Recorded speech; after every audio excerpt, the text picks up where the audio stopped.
నామమే అమృతం శ్రీరామ కీర్తనం సుకృతం ఈ రామచంద్రుడే లోక రక్షయని అంతరాత్మ పలికే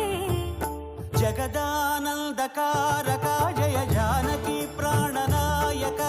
శుభ స్వాగతం ప్రియ పరిపాలక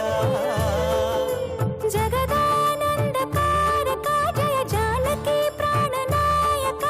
శుభ స్వాగతం ప్రియ పరిపాలక మంగళకరమౌ నీరాక ధర్మానికి వేదిక అవుగాక మా జీవనమేక పావనమౌగాక